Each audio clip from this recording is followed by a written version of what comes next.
Hello, everyone. Welcome back to a segment of Creating Awareness. I'm Melinda and I am a survivor. Yes, we still are in our Hurt but Healing series. And I realized I didn't break that down. So, our Hurt but Healing series is about us going through the growing pains of healing from unhealthy and toxic relationships. This week, our topic is going to be about phantom trauma, and I will lead with a scripture.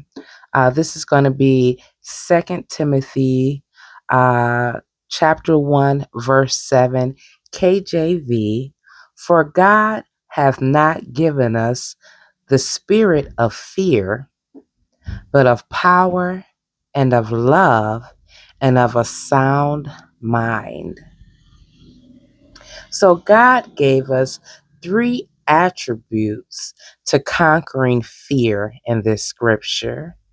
He gave us the attribute of power over our emotions, power to boldly face our difficulties with courage, strength, and faith. He also gave us love, love to forgive and pray for our enemies, love to care for others. And he also gave us a sound mind. A sound mind is self discipline. He gave us the ability to make sensible and level headed choices. So I know you're wondering, what is phantom trauma? Phantom trauma is the illusion of something that actually isn't there, but it exists in our minds. Think of a amputee.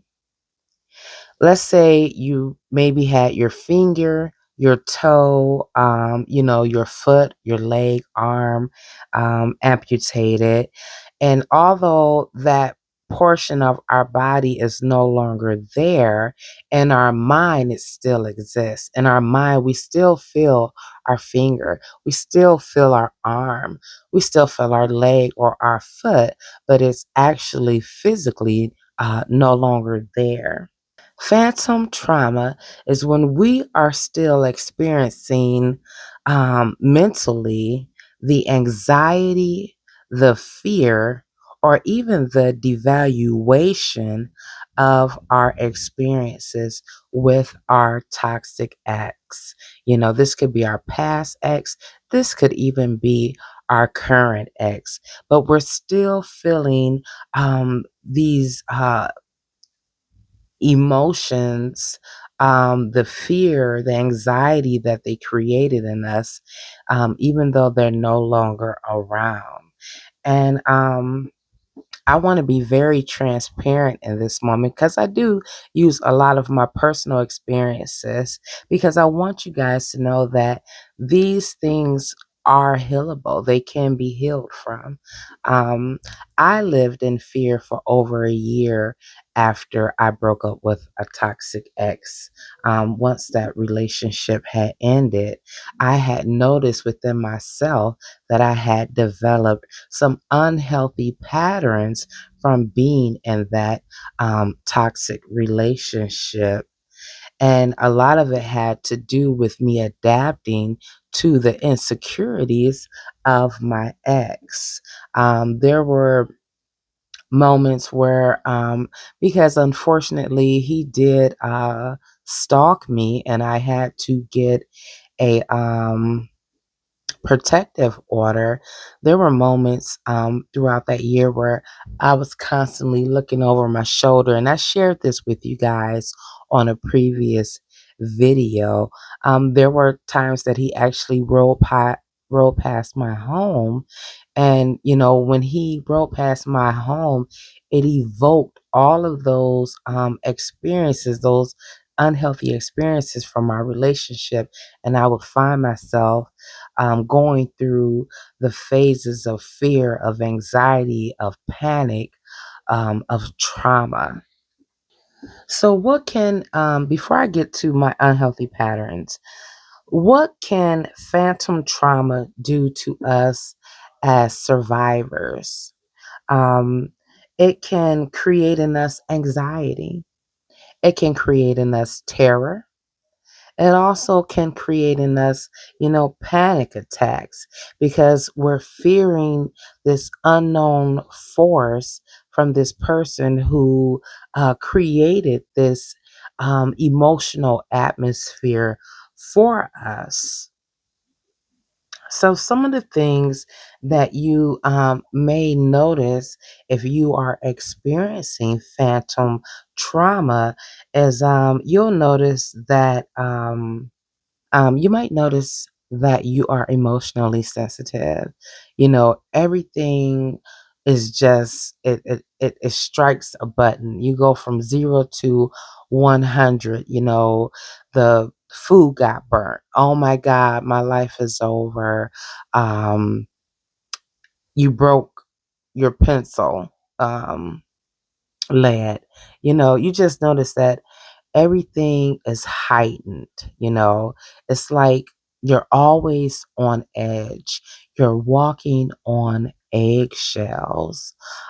You become hyper vigilant.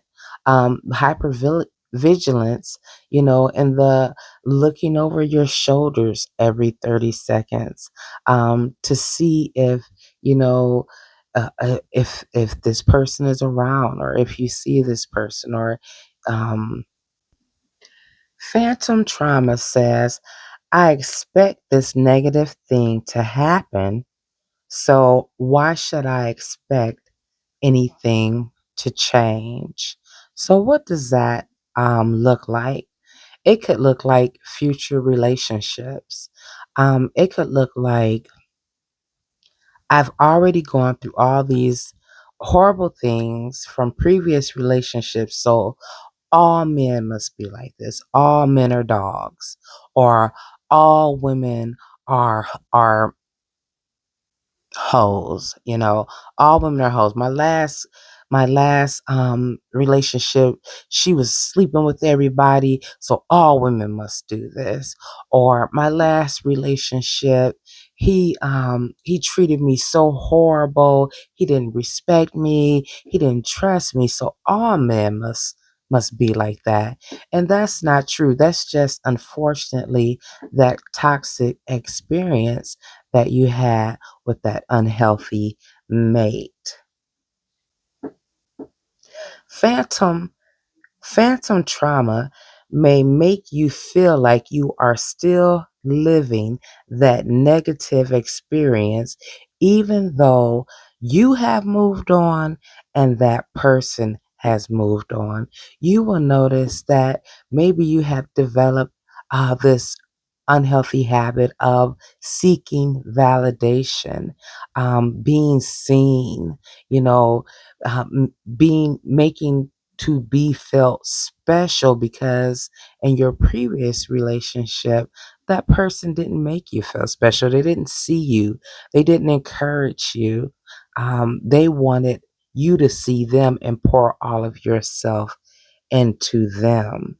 It makes you seek approval, and not just from your next mate, but maybe from everyone. Like, I have to do this. If I don't do this, then they won't like me, or they won't want me to be around. And that's not true, because if you not doing something for someone makes them feel like they don't like you or want you around, they were never meant to be a part of your life in the first place. You need to give yourself space from them. So, what are some ways that we may be experiencing phantom trauma? So, one of the things that I definitely notice within myself is that, I'm a very friendly person, and side note, my ex used to say, Lynn, you're too friendly. I don't think you can be too friendly, but you can be naive. And that's where you need discernment. on how to move forward, discernment and wisdom with people.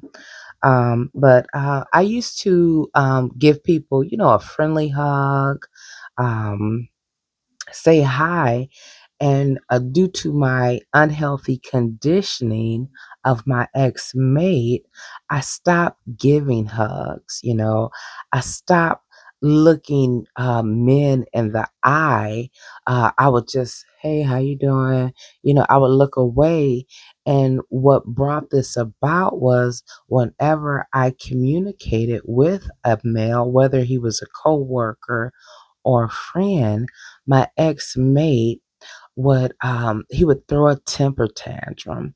He would get verbally aggressive. um who is that? Who are you talking to? You don't respect me. You don't respect me. I'm your man. You're not supposed to talk to other men. And maybe it could be a female in some of your cases. Who is that?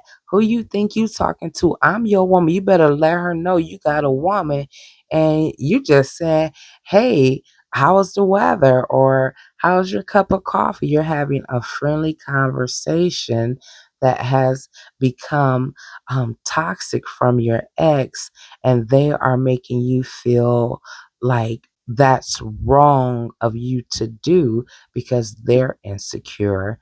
They don't want you to do what they are already doing. This goes back to the last thing. When I would speak to people, I would always firmly look them in the eye. Hi, I'm Melinda.